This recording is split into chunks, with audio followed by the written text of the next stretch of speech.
So there's so many places to hide things underwater. Naturally, extraterrestrials would be heading underwater. It's a great place to hide. They've probably been doing it for centuries. Research. Investigating is like a mystery novel. Every piece of evidence gets a little bit closer to solving the mystery. I was looking out my window just because I like to look out over the water. And I had noticed something odd going on out there over the mountains. I saw these objects, like all these different lights. And so I took my binoculars and I was looking out and I saw the ships. They came from very low, just rising up.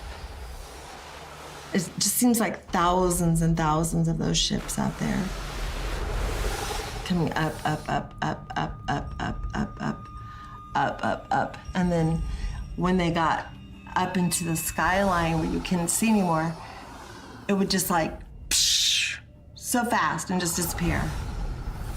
I was freaked out.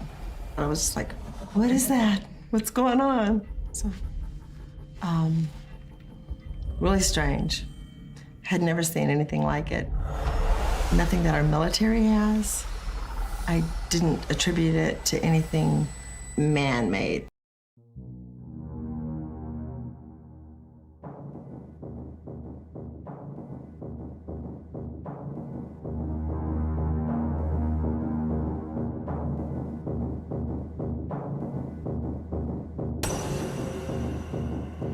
I was sitting in my log cabin. It was just before dark and, it was still daylight.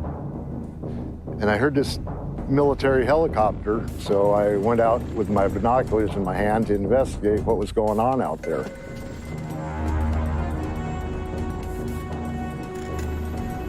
What was strange to me, there's absolutely no markings on this Black Hawk helicopter. No white writing, no letters, no nothing, completely blacked out. Looked at them for quite a while, seeing if I could figure out what they were doing. They were just sitting there hovering. That was strange enough. But what Bill saw next as he headed back for the cabin would rattle him to the core.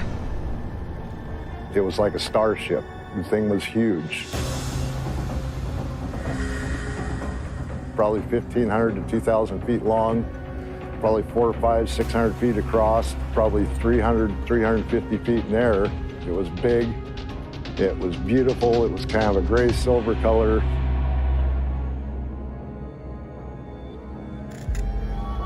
And it was close enough that Bill could make out details underneath. It had kind of a diamond-type crystal right in the middle of the bottom of it that was emitting blue and white reddish lights. I sat there and looked at it, went, oh my God. I've been under a super tanker on a fishing boat, and this thing dwarfed the super tanker. And it was just sitting there hovering within a quarter mile of my house, or less. As Bill stared at the craft, mesmerized, something weird started happening to his body. I felt this strange feeling, almost like an energy-type power thing. And I wasn't sure what it was. I'd never felt it before, but it almost felt like my body was kind of humming. At that point, after I looked at it for a few minutes, I went into my house.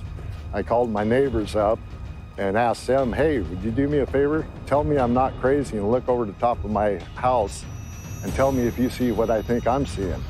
They told me that, yes, they did. They were in shock also.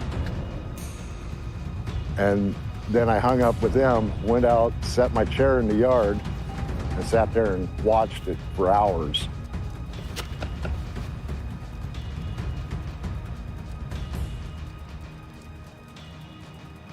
The next thing Bill knew, he was waking up inside. I don't actually remember the thing leaving. All I know is that I was back in my house. I don't remember all of it. Bill lost several hours of time that night, common with alien abductions. But there's one thing he's sure of. Whatever he saw that night was not of this world, and plenty of other people saw it too.